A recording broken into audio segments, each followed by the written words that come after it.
The morning sun painted golden streaks across Peace's face as she stood before the cracked mirror in her bedroom, adjusting the simple yellow wrapper around her waist. Her reflection smiled back at her. A smile that had become rare these days, like rain in the dry season.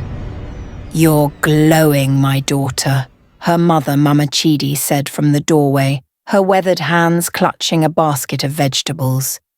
But her eyes told a different story.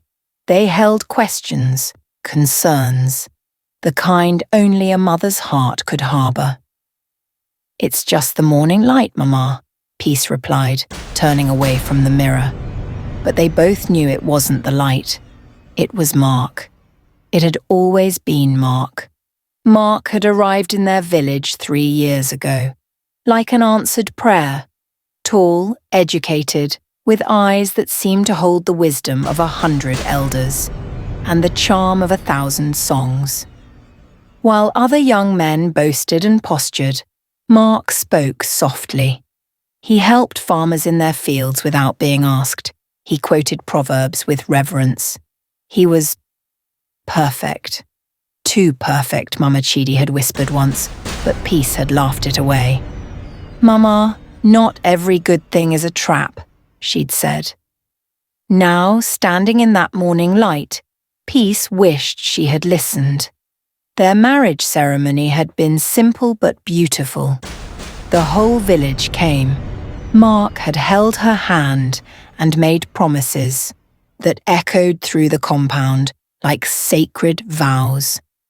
"I will be your shield," he'd said, "your shelter in every storm."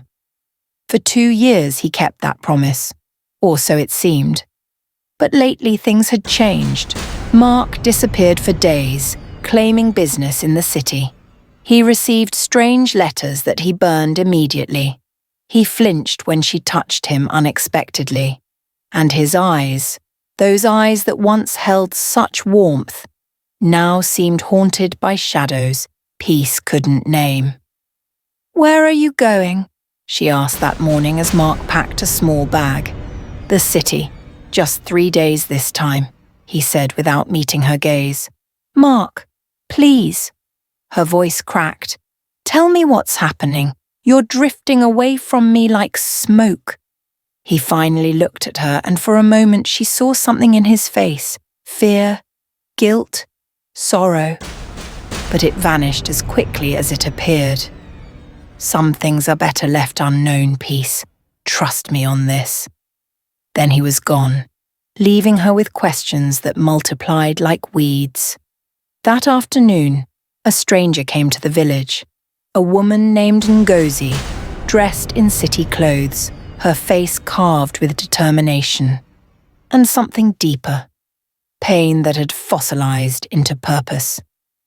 "I'm looking for Mark Okonkwo," she announced in the village square. Peace's heart seized. She approached slowly. "I'm his wife. What do you want with my husband?" Ngozi's laugh was bitter. "His wife?" She reached into her bag and pulled out a photograph. "This is my husband. This is Mark. And these," she produced more photographs, "are our 3 children." The world tilted. Peace's knees weakened, but she forced herself to stand firm. "That's impossible. Mark wouldn't..." "Wouldn't what? Lie? Deceive?" Ngozi's voice rose. "He's been married to me for 7 years. 7 years. He told me he was travelling for business, but my brother saw him here living as if we don't exist." The village gathered, whispers spreading like wildfire. Peace felt their eyes, their judgment, their pity, all of it crushing her chest. "You're mistaken," Peace said, but her voice wavered. "My Mark is a good man. Your Mark?" Ngozi stepped closer. "Let me tell you about your Mark. He stole money from my father to start his business. When it failed, he ran. He left his children hungry. He left me begging neighbours for food. And then he came here and rebuilt his life as if we were dead." Peace's mind raced. The expensive gifts Mark sometimes brought home, his education that he never quite explained, the way he never wanted to visit his family. The pieces were assembling into a picture, too horrible to behold. "Where is he?" Ngozi demanded. "The city," Peace whispered. "He went to the city." Ngozi's expression shifted, from anger to something more complex. "He's not in the city. He never goes to the city. He goes to the next village, to another woman named Chinwe. I followed him once before I had proof of you." The revelation hit like thunder. Not one wife, not two, but three? How many lives had Mark built on foundations of lies? That night, Peace couldn't sleep. She lay in the bed she'd shared with a stranger, staring at the ceiling, replaying every moment of their marriage. Every tender word now felt like a blade. Every kiss, a theft. Every promise, a mockery. But beneath the pain, something else stirred. Not just heartbreak, rage. She rose before dawn and did something she'd never done before. She went through Mark's belongings, the locked box he kept hidden under their bed. Inside, she found documents, letters, photographs, a whole archaeology of deception. There were indeed 3 other families, but there was more. Much more. Mark wasn't just a deceiver, he was wanted. The documents revealed debts, fraud charges, arrest warrants from 2 states. He'd stolen from multiple people, used different names, created entire false identities. The man she'd married wasn't Mark Okonkwo. That name itself was stolen from a dead cousin. His real name was Obinna Eze, and he was running from a past so tangled that even he might have forgotten where the lies ended and any truth began. Peace sat with these revelations as dawn broke. She could feel the weight of the village's eyes already, the shame they would assign to her, the whispers. Poor Peace, foolish Peace, she should have known. But something had crystallized inside her during that long night. She was not foolish, she was not weak. She was a woman who had been lied to by a master manipulator, and she would not carry his shame. When Mark returned 2 days later, Peace was waiting. So were Ngozi, Chinwe, and the 4th wife. A young woman named Ebele, who had travelled from the east. So were the village elders, and so were the police. Mark's face transformed as he saw the assembly, shock melting into fear, melting into a desperate calculation. He tried to run, but the men caught him. "Please," he begged, looking at Peace.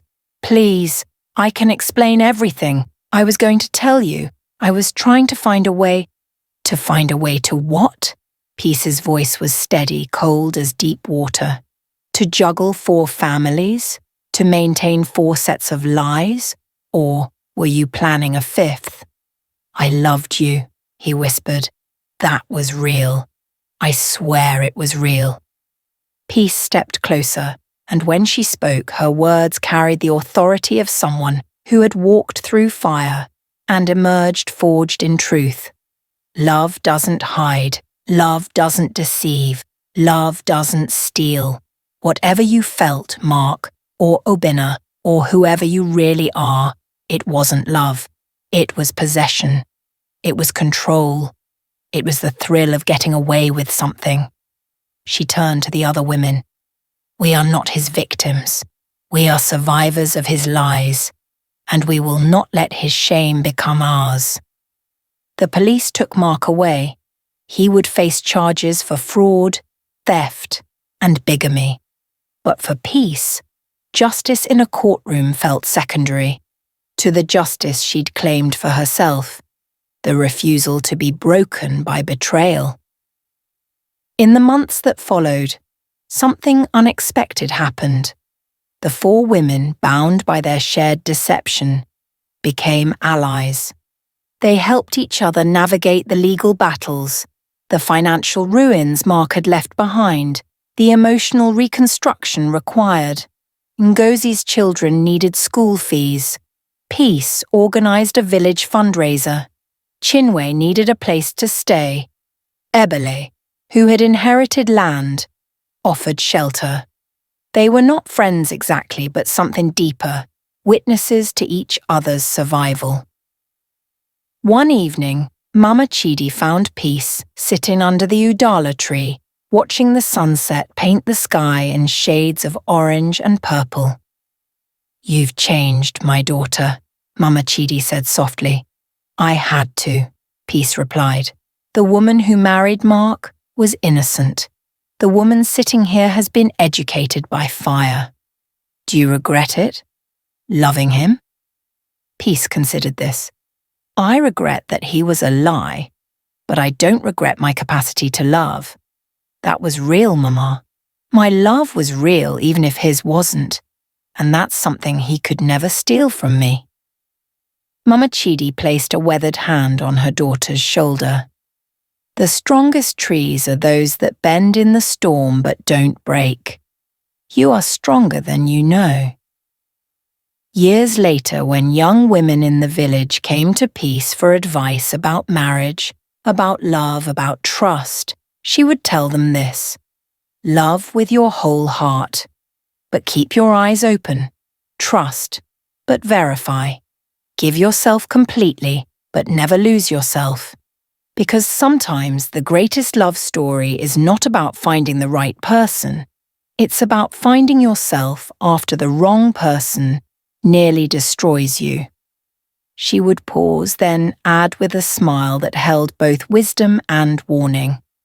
And if something seems too perfect, if someone seems too good to be true, if your mother's eyes hold questions she's afraid to ask, listen. Listen to the doubts. Listen to the inconsistencies.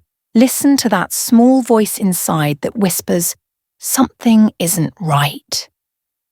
"But what if we're wrong?" they would ask. "What if we miss out on love because we're too suspicious?" And Peace would reply, "Better to be cautious and wrong than blind and destroyed. Real love can withstand questions. Real love doesn't hide in shadows. Real love doesn't require you to silence the wise voice of your own intuition." As for Mark, or Obinna, he spent 5 years in prison. When he was released, he returned to his ancestral village, broken and aged beyond his years. He tried once to see Peace, to apologize, to explain. She refused to meet him. Not out of bitterness, but because she understood something profound. His apology was for his own absolution, not her healing. She had already healed without it. She had already moved forward without him. His chapter in her life had closed, and she was writing new pages now, pages filled with her own truth, her own strength, her own carefully guarded but still beating heart. The last time anyone saw Peace, she was teaching young girls in the village school, her voice strong and clear, her eyes bright with purpose. She had married for love, yes, and her husband's secret had indeed destroyed everything she thought she knew. But from that destruction, she had built something new, something unshakable, something truly hers. And that perhaps was the greatest triumph of all. Love is not blind. It should be clear-eyed and conscious. Trust must be earned through consistency, not charm. When you love someone, you should not have to sacrifice your wisdom, ignore warning signs, or silence your intuition. True love illuminates. False love demands you stay in the dark. Your pain does not define you, but how you rise from it does.